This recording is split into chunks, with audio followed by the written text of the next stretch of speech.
Guys, today we will discuss about the fundamental unit of life, that is cell. Fundamental unit of life, that is cells. Then first topic is cell. What is a cell? तो cell एक microscopic structure है. Cells are microscopic structure. इसको हम basically naked eye से नहीं देख सकते, accept कुछ सेल्स होती हैं जो काफ़ी लार्ज होती हैं जिनको हम नेकेड आई से देख सकते हैं, जैसे eggs, largest cell which egg of ostrich. Longest cell is nerve cell. Nerve cells को हम नेकेड आई से देख सकते हैं. तो कुछ एक्सेप्शंस को अगर छोड़ दिया जाए तो most of the cells are microscopic and body of livings are made up of cells. जितनी भी लिविंग उनकी बॉडी सेल से बनी हुई है. इस पॉइंट का भी एक एक्सेप्शन होता है. क्या एक्सेप्शन होता है कि body of livings are made up of cells. लेकिन कुछ ऐसे लिविंग्स होते हैं जिनकी बॉडी सेल से नहीं बनी, जैसे virus basically outside the body non living की तरह फंक्शन करते हैं और इनसाइड दी बॉडी लिविंग की तरह फंक्शन करते हैं. तो बॉडी के अंदर वायरस लिविंग, लेकिन वो सेल के नहीं बने. दोनों पॉइंट के एक एक एक्सेप्शन है. First point, body of living are made up of cells. Second point, cells are microscopic. This general point. Third point is basic structural and functional unit of organism is cell. Cell basic structural unit है और basic functional unit. Structural unit को आपने ऊपर देखा है कि body of living are made up of cells. मतलब हर एक ऑर्गेनिज्म सेल से बना हुआ है. जब हर एक ऑर्गेनिज्म सेल से बना हुआ है तो क्या हो गया? Structural unit. और दूसरा पॉइंट है इसमें, ये फंक्शनल यूनिट है. मतलब सेल्स के अंदर जितनी भी वाइटल एक्टिविटीज होती हैं, vital activities means to these activities which are responsible for the life, जैसे respiration, reproduction, excretion, digestion, these all are vital activities. और vital activities जो होती हैं वो सेल के अंदर, इसलिए ये क्या हो गया? Functional unit. जितने भी वाइटल फंक्शंस हैं वो सेल ही परफॉर्म कर रहे हैं. तो सेल्स स्ट्रक्चरल और फंक्शनल यूनिट हो. नेक्स्ट टॉपिक है ऑर्गेनिज्म. सेल के बेस पर अगर हम ऑर्गेनिज्म को डिवाइड करें तो हम दो तरह के ऑर्गेनिज्म देखते हैं. एक होते हैं यूनिसेलुलर ऑर्गेनिज्म, दूसरे होते हैं multicellular organism. Unicellular organism are those organism which are made up of single cells. और इनमें जो वाइटल एक्टिविटीज होती है वो सेल के अंदर होती है. मतलब रिप्रोडक्शन होगा तो सेल के अंदर होगा, सिंगल सेल ही यूज होगी. रेस्पिरेशन होगा तो वो भी सेल के अंदर होगा. डाइजेशन होगा तो वो भी एक ही सेल के अंदर होगा. तो सारी वाइटल एक्टिविटी सिंगल सेल के अंदर ही होती है. और इनका लाइफ स्पैन काफ़ी छोटा होता है, बहुत कम होता है. इनकी ज़िंदगी बहुत कम होती है. Life span is short. Unicellular organism are made up of single cell. Vital activities takes place inside the cells and short life span. In comparison to unicellular organisms, multicellular organisms are made up of more than one cell. एक cell से ज़्यादा sales अगर body organisation में use हो रही हैं तो these organisms are multicellular. Vital activities इनमें सेल के अंदर नहीं होती है. इनमें सेल ग्रुप बनाते हैं और वो ग्रुप टिश्यू कहलाता है. और टिश्यू रिस्पॉन्सिबल होता है फॉर दी वाइटल एक्टिविटीज. और इनकी लाइफ स्पैन यूनिसेलुलर ऑर्गेनिज्म की लाइफ स्पैन से ज़्यादा होता है. Now we will come on discovery of cell. Discovery of cell is accident. Cell की जो डिस्कवरी थी वो जस्ट एक्सीडेंट। रॉबर्ट हुक का नाम आता है जिन्होंने सेल की डिस्कवरी की थी। ये रॉबर्ट हुक माइक्रोस्कोप बनाने की तैयारी की। ये माइक्रोस्कोप उस समय पर, ये कब की बात है, 1665। उस समय माइक्रोस्कोप इस तरह के नहीं होते थे जैसे आज के डेट में बच्चे होते हैं। आज कल काफ़ी एडवांस्ड माइक्रोस्कोप पर जो 1665 में माइक्रोस्कोप काफ़ी पुअर कंडीशन के होते थे। तो ये माइक्रोस्कोप को एडवांस्ड माइक्रोस्कोप बनाने की तैयारी करते हैं। और इन्होंने जो माइक्रोस्कोप बनाया उसके अंदर कर्कस सुपर एक प्लांट होता है, उसकी कॉर्ड को ऑब्जर्व किया। जब इन्होंने इस कॉर्ड को ऑब्जर्व किया तो इन्हें इस तरह हनी कूप की तरह चैम्बर दिखाई दी। कॉर्ड में हनी कूप की तरह चैम्बर दिखाई दी। ये चैम्बर एक को इन्होंने टर्म दिया सेल। इन चैम्बर को इन्होंने कहा लिटिल रूम्स या सेल। तो सेल की जो डिस्कवरी थी ये रॉबर्ट हुक ने 1665 में। बेसिकली इन्होंने सेल नहीं देखी, इन्होंने क्या देखा था, सेल वॉल। केवल सेल वॉल को ऑब्जर्व किया था, सेल के अंदर की मटेरियल को इन्होंने नहीं देखा। सेकंड नाम आता है एंटोनी वॉन लीeuwenhoek। ये भी माइक्रोस्कोप तो और एडवांस बनाने की कोशिश कर रहे थे और इनका एक और शौक था, ये गंदी चीज़ों को ज़्यादा प्रेफर करते। इन्होंने माइक्रोस्कोप को थोड़ा सा और एडवांस किया और उसके अंदर गंदी चीज़ें रखते थे। गंदी चीज़ें जैसे कीचड़ उठा के लाए, कीचड़ को उस माइक्रोस्कोप के अंदर में देखा, दांत से मैल निकाला, उस मैल को इन्होंने माइक्रोस्कोप के अंदर में देखा। जब ये गंदी चीज़ों को इन्होंने ऑब्जर्व किया माइक्रोस्कोप के अंदर तो इन्हें छोटे छोटे से मोबाइल ऑर्गेनिम्स नजर आए और इन मोबाइल ऑर्गेनिम्स को इन्होंने कहा था ये एनिमल क्यूब्स हैं। जो गंदी चीज़ें होती हैं उनमें छोटे छोटे से एनिमल क्यूब्स कुछ होते हैं। थर्ड नेम आता है रॉबर्ट ब्राउन। रॉबर्ट ब्राउन ने सेल के अंदर झांक दिया। उन्होंने देखा कि सेल के अंदर एक राउंड पोर्शन चेंज होता है और इस राउंड पोर्शन को इन्होंने टर्म दिया न्यूक्लियस। न्यूक्लियस का टर्म दिया। तो रॉबर्ट हुक ने सेल की डिस्कवरी की थी, एंटोनी वॉन लीeuwenhoek ने एनिमल क्यूब्स देखे थे माइक्रोस्कोप के अंदर, रॉबर्ट ब्राउन ने न्यूक्लियस की डिस्कवरी की थी। नेक्स्ट साइंटिस्ट है जे.ई. पुरकिंच। काफ़ी समय बाद की बात है, ये 16th सेंचुरी की बात है, ये 18th सेंचुरी की बात है।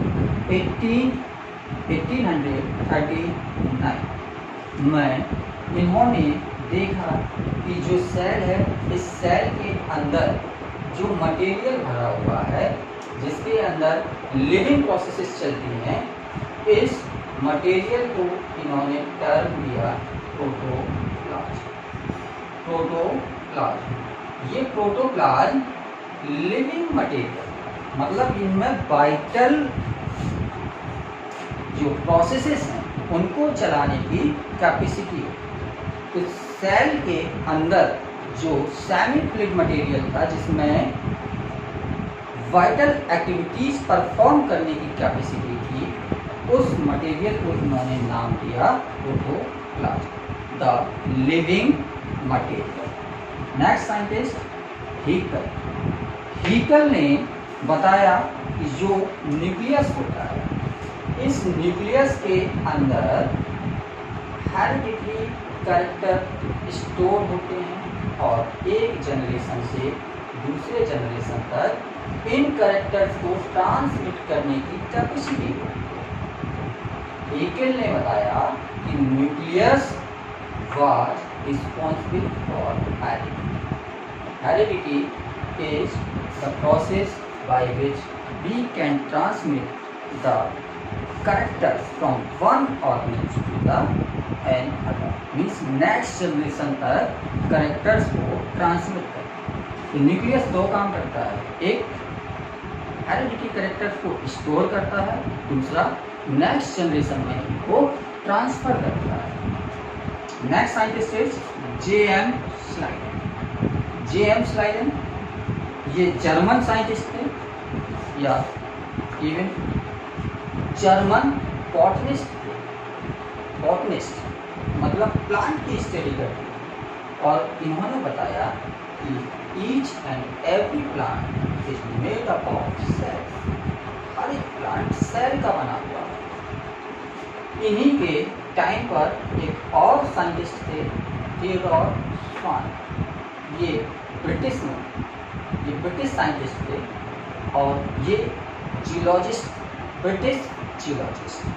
तो स्लाइडेन जो हैं ये जर्मन बॉटनिस्ट हैं, वाइल थियोडोर स्वान ये ब्रिटिश जियोलॉजिस्ट। इन्होंने एनिमल्स की स्टडी की और बताया कि एनिमल और प्लांट दोनों सेल्स के बने हुए। Animal and plants both are made up of cells. दोनों का रिजल्ट लगभग सिमिलर था। दोनों ने एक ही बात बोली थी।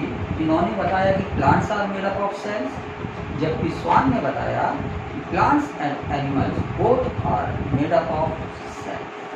और इन्हीं दोनों की थ्योरी को कंबाइंडली कहा जाता है cell theory. According to cell theory, animal and plants are made up of cells. बाद में एक साइंटिस्ट आए आर विल्को ने सेल थ्योरी को मॉडिफाई किया और अपनी एक थ्योरी उसमें ऐड हो। इनकी थ्योरी क्या थी? ओमनिस सेल्ली ई सेल्ला। ये लैटिन लैंग्वेज है जिसका मतलब होता है हर एक सेल प्री एग्जिस्टिंग सेल से ही फॉर्म होती है। Means neither cell is de novo मतलब कोई भी सेल नई नहीं बनी, केवल नई सेल का फॉर्मेशन पुरानी सेल से ही होगा। ओमनिस सेल्ली ई सेल्ला means every cell is formed from the pre-existing cells.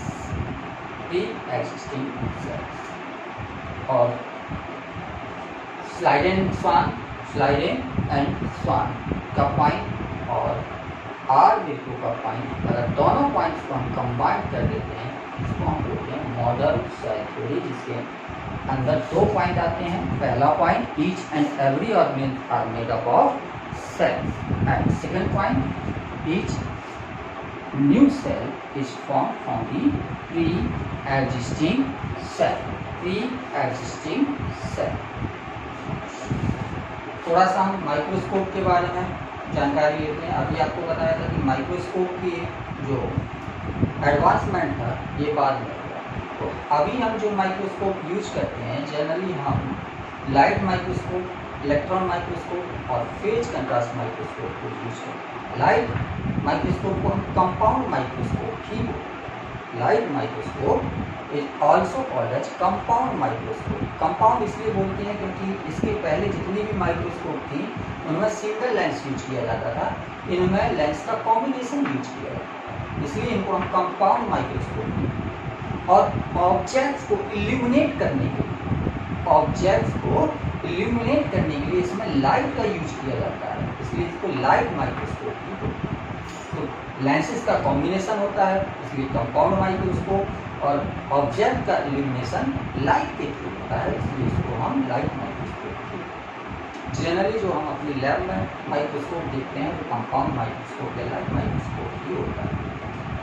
इससे ज़्यादा एडवांस होता है इलेक्ट्रॉन माइक्रोस्कोप। इलेक्ट्रॉन माइक्रोस्कोप की डिस्कवरी नॉल एंड रस्का ने की थी। और इसमें ऑब्जेक्ट को इल्यूमिनेट करने के लिए इलेक्ट्रॉन बीम्स को डाला, जिसकी वजह से इनका मैग्नीफिकेशन पावर लाइट माइक्रोस्कोप के मैग्नीफिकेशन से कई गुना ज़्यादा हो जाता है। मतलब इलेक्ट्रोमैग्नेटिक वेव्स के थ्रू इसमें इलेक्ट्रॉन बीम जनरेट की जाती है और वो इलेक्ट्रॉन बीम्स ऑब्जेक्ट को इल्यूमिनेट करते हैं। तीसरा आता है फेज कंट्रास्ट माइक्रोस्कोप। ये इलेक्ट्रॉन माइक्रोस्कोप से भी ज़्यादा पावरफुल होती है और इसमें जो डिफरेंट कंसंट्रेशन वाले ऑब्जेक्ट्स होते हैं उनकी इमेज और ज़्यादा क्लियर हो जाती है। And next topic is organelles. Organelles are basically हमने पहले भी ऑर्गेनिल्स को डिवाइड किया है यूनिसेलुलर और मल्टीसेलुलर ऑर्गेनिल्स में। यहाँ पर हम ऑर्गेनिल्स को दूसरी तरह से डिवाइड कर रहे हैं जिसके according organelles are non cellular organelle और सेलुलर ऑर्गेनिल। यहाँ पर हमने बताया था कि हर ऑर्गेनिल सेल का बना हुआ है और एक्सेप्शन भी आपको बताया था वायरस। वायरस एक ऐसा ऑर्गेनिज्म है जिसका फॉर्मेशन सेल से नहीं। तो non cellular organism virus are non cellular organism. Virus के अलावा प्रियॉन्स ये भी नॉन सेलुलर ऑर्गेनिज्म। वायरस ये भी non cellular organism. Virus prions virus these are non cellular organism. मतलब इनके अंदर सेल की तरह प्लाज्मा मेम्ब्रेन नहीं होगी, इनके अंदर प्रोटोप्लाज्म नहीं होगा और इनके अंदर रिप्रोड्यूस करने की कैपेसिटी नहीं होगी। जब ये किसी दूसरी सेल के अंदर लिविंग सेल के अंदर जाएंगे ये तभी रिप्रोडक्शन कर पाएंगे। तो ऐसे ऑर्गेनिज्म जिनका स्ट्रक्चर सेलुलर नहीं होता उनको हम बोलते हैं नॉन सेलुलर ऑर्गेनिज्म। दूसरे तरह के ऑर्गेनिज्म होते हैं cellular organism. Cellular organism are those organism which are made up of cells either unicellular और मल्टीसेलुलर। दोनों तरह के कैसे हैं सेलुलर ऑर्गेनिज्म। और बेसिकली अगर हम सेल को देखें तो सेल भी दो तरह के प्रोकैरियोटिक सेल और eukaryotic cell. Prokaryotic cell and eukaryotic cell. Prokaryotic cells are those cells in which nucleus is not well organized। इनमें न्यूक्लियस वेल ऑर्गेनाइज्ड नहीं होता है। इसमें क्या होगा, जो न्यूक्लियस होगा इसमें डीएनए या क्रोमोसोम रैंडम ऐसे ही प्रोटोप्लाज्म में बिखरा हुआ पड़ा है, जबकि यूकैरियोटिक सेल में यही डीएनए एक मेम्ब्रेन के अंदर ऑर्गेनाइज्ड न्यूक्लियस का डीएनए न्यूक्लियर मेम्ब्रेन के अंदर ऑर्गेनाइज्ड होता है। इनको डिटेल में हम नेक्स्ट सेशन पर पढ़ेंगे।